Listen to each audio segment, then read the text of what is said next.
धाकटी पंढरी हे जामखेड तालुक्यातील एक मोठे नावाजलेलं देवस्थान आहे।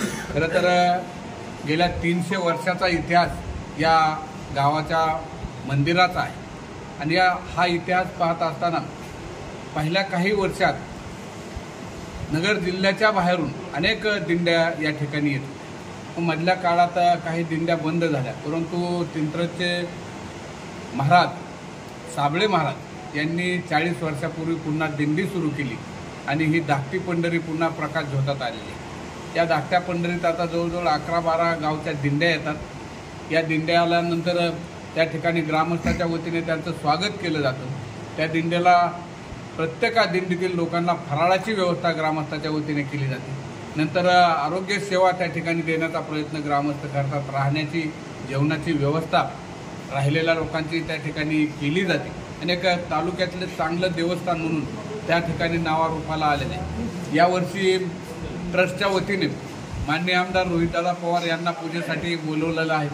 माननीय आमदार राम शिंदे साहेब यांनाही पूजेसाठी बोलवलेलं आहे। त्याचप्रमाणे बँकेचे संचालक माननीय अमोल राळीभात पाटील यांनाही पूजेसाठी बोलवलेलं आहे। मी स्वतः गेल्या अनेक वर्षापासून पूजेसाठी त्या ठिकाणी उपस्थित असतो। माझ्याबरोबर आणखी गेल्या वर्षीपासून या भागात नव्यानेच काम करत असलेले सचिन सर गायवळ हेही पूजेला उपस्थित असतात आणि तालुक्यातील जवळजवळ 1-1.5 लाख लोक या धाकट्या पंढरीत आषाढी निमित्त जमतात। जो पंढरपूरला सोहळा होतो त्याच पद्धतीचा सोहळा या धाकट्या पंढरीत होताना पाहायला मिळतो। वाळवंटी लोक नाचतात, गातात, वेगवेगळे अभंग होतात, रिंगण होतं, भारूड होतात। त्या ठिकाणी जत्रेचंही स्वरूप आलेल्या अवस्थेत वेगवेगळ्या खाद्यपदार्थाचे स्टॉल लागतात, वेगवेगळ्या खेळणी येतात, खेळणीचे स्टॉल लागतात। जवळजवळ त्या ठिकाणी माझ्या माहितीनुसार गेल्या वर्षी 15 ते 20 टन पेढा विकला गेला। एवढ्या मोठ्या प्रमाणात त्या ठिकाणी पेढ्याची विक्री होती।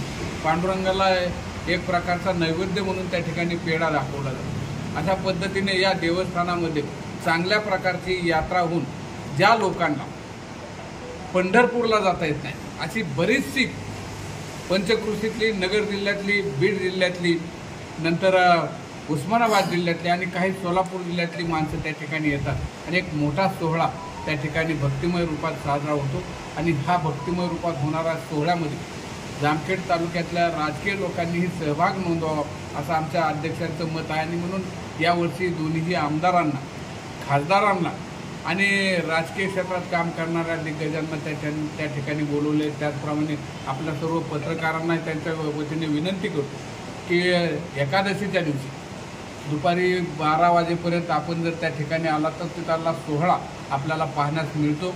सकाळी 11-11:30ला गावामध्ये मिरवणूक होते आणि नंतर मंदिराच्या पुढच्या पटांगणामध्ये एक रिंगण केलं जातं, ज्या ठिकाणी वेगवेगळ्या कला त्या ठिकाणी आमची भक्त मंडळी, भाविक मंडळी साजरा करतात। हाही सोहळा एक चांगला पाहण्यासारखा आनंद सोहळा असतो। एक महत्त्वाची गोष्ट आहे की धाकटी पंढरी म्हणून याच्याकडे पाहत असताना अनेक लोक या ठिकाणी येत आहेत।